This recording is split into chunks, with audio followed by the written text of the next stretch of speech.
ya, mam seya, ayo.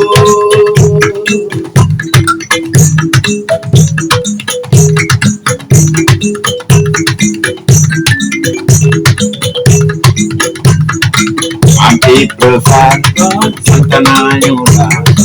My people fight, Santana Yola, Sénégal.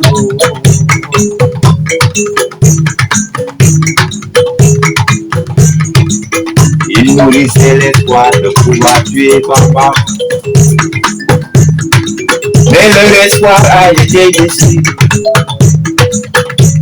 Car le fils de Mambiara a eu le privilège de marcher en compagnie des vénérés.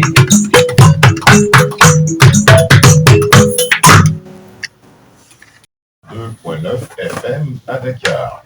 Merci également de nous rejoindre pour suivre Tendance Acoustique, le concert en acoustique, l'émission qui met en valeur l'authenticité. Objectif, favoriser l'émergence de certains types de musique alternative d'Afrique et d'ailleurs. Avec comme invité pour cette quinzaine la formation Black Chosan. Black Chosan, un nom très évocateur, on en parle dans quelques instants avec le leader et les différents membres de cette formation. Merci et bienvenue Black Chosan. Bienvenue Dave. Merci à Mamfal d'avoir accepté notre invitation. Merci. Merci également à Alim Diaye. Merci Dave.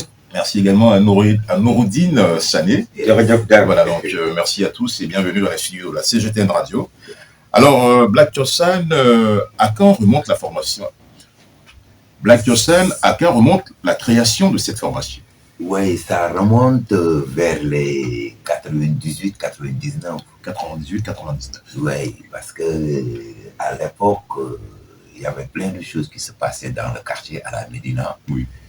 Et il y a notre grand frère, Aboubakri Fall, oui, qui a une compagnie de danse-théâtre conte à Grenoble. Oui. Et à l'époque, il venait organiser une festival de contes, par le Médinois. Tout à fait. Et le groupe s'est formé sur cette chose-là. Et depuis, voilà, ce temps-là, on est sur la route. Ok. Ouais. Et comment est-ce que Alioune et Nouroudine ont rejoint le groupe Oui, Nourou, il fait partie des membres fondateurs. Dès le début, je peux dire le nom même, c'est lui. Parce qu'il y avait Chosan, il y avait Black Chosan. Tu vois, lui, il a insisté, pourquoi pas Black Chosan. Tu vois. Et Alioune, c'est autre chose. Parce qu'on savait qu'il est dans le groupe. Oui. Et pendant 12 ans, 13 ans, on l'a cherché. Oui, parce qu'on avait compris que à l'époque, on jouait les congomans. Et bon, même au Sénégal, l'instrument, il y en a des jeunes qui le jouent, qui l'appellent bongo. De l'Éthiopie jusqu'à, tu vois, de l'Éthiopie jusqu'à ici, au bout de l'Afrique. Tu vois, c'est la culture noire où aujourd'hui, nous, on est partis au Burkina.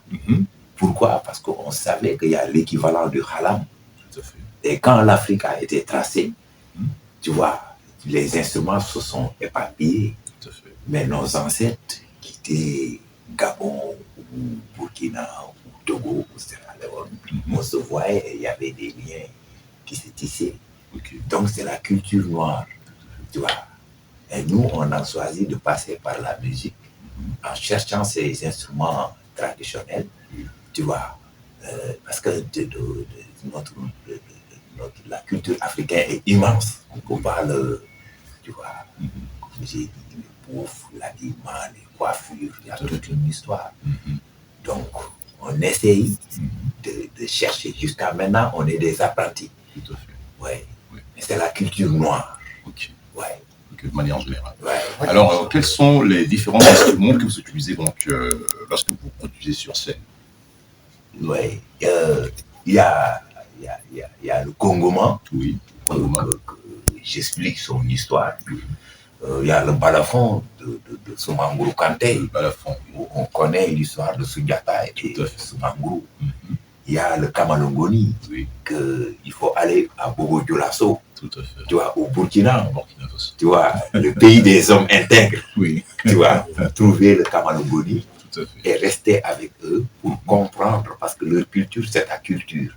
Donc, il y a des choses explosives, extraordinaires qui se passent quand les Africains se rencontrent, soit que tu es du Togo ou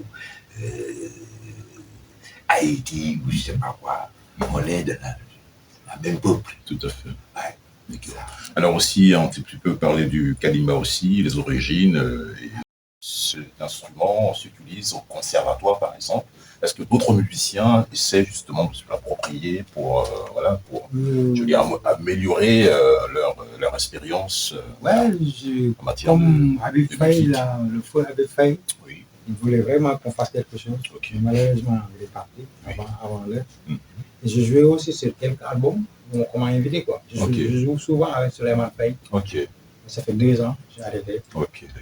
Le dernier album, il vient aussi, je jouais un seul morceau. Pour faire au Sénégalais qu'il y a un autre instrument, il n'est pas comme le bongo, quoi. Il a des mélodies, des harmonies, c'est un instrument de musique. Alors, que comptez-vous faire pour vulgariser cet instrument? Ouais, parce que là, depuis que j'ai rencontré Black Tiosan, et je me dis, c'est ça mon groupe, quoi. Et je touche du bois que... Vous êtes dans votre élément. Que Dieu nous préserve. J'espère bien qu'un jour, avec Black Tiosan, on pourra faire quelque chose. Tout à fait. Même à l'international. Vous ferez un bon cheminement. Inch'Allah. Alors, Black Tiosan, aujourd'hui, quelle est votre actualité? Ben, notre actualité, c'est... en fait, à la Médina, le groupe, ses projets sont éducatifs. C'était l'éducation et la culture.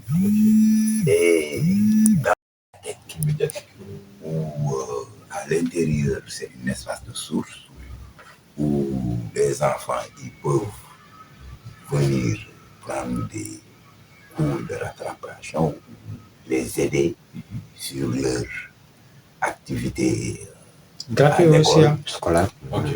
Et ça fait plus de 4 ans, 5 ans, on est dedans, on a tout laissé. Jusqu'à il y a 2 ans, on a fait un album. Et jusqu'à maintenant, on est avec les enfants. Parce qu'à l'intérieur, comme Alun l'a dit, il y a des budgets, il y a des artistes peintres, il y a des comme Nourou, et de côté théâtre, slam dedans. Tu vois. Et d'ailleurs,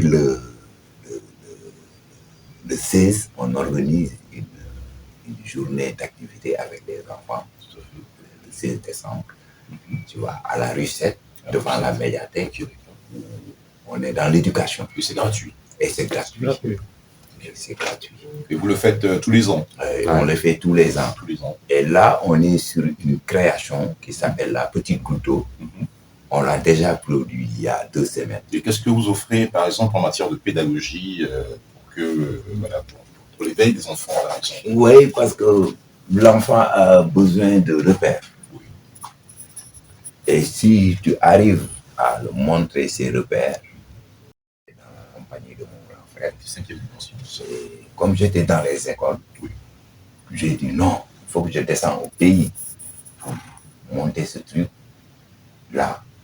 En 2007, on a fait une tournée en Suisse avec Nourou et d'autres membres du groupe. Et on a valorisé la sauce. À l'époque, on donnait le nom du groupe, Black Tiosan et Tobago.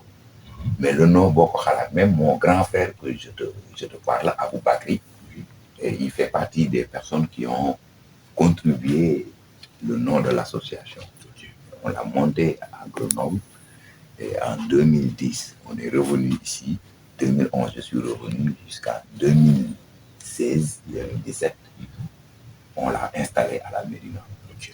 Alors, à la Médina, donc, est-ce que depuis la mise sur pied de ce projet, est-ce que vous avez des résultats satisfaisants?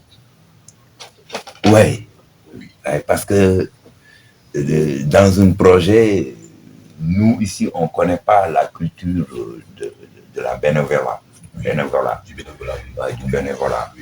Et parfois, il y a des hauts, il y a des bas. Mais depuis qu'on l'a ouvert jusqu'à maintenant, on ne peut pas compter les enfants qui viennent. Donc, ce qu'on demande les Médinois, qui comprennent que parmi ces enfants, il y a des footballeurs, il y a des tailleurs, il y a des ministres, il y a des présidents, il y a des mécaniciens. Tout à fait. Ce qu'on n'a pas, c'est ça qu'on a dit, on va le faire pour les enfants, pour l'Afrique de demain. Tu vois, parce que si, quand tu vois toutes les peuples, ouais, on sait que le Mala est notre musique. On pourrait la classifier, par exemple, dans quelle catégorie de musique, par exemple? Hip-hop. Ce serait de la world music.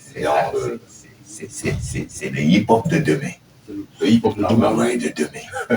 Tu vois, parce que là où on a passé aussi, partout au Sénégal, quand les enfants ils voient quelqu'un qui a un peu de problème de tête, les enfants ils disent, hé, lui là, il est attrapé par un djinn. Et nous, on connaît l'équivalent du ndeup, c'est l'équivalent du vaudou au Bénin ou au pays frère. Oui, en Haïti, par exemple. En Haïti. Oui. Et quand tu vas dans le ndeup, tu vois que l'esprit, nous, on l'appelle rap, R-A-P. Tout à fait. Et il le joue le goumbé, il le joue d'autres rythmes sacrés. Tout à fait. Et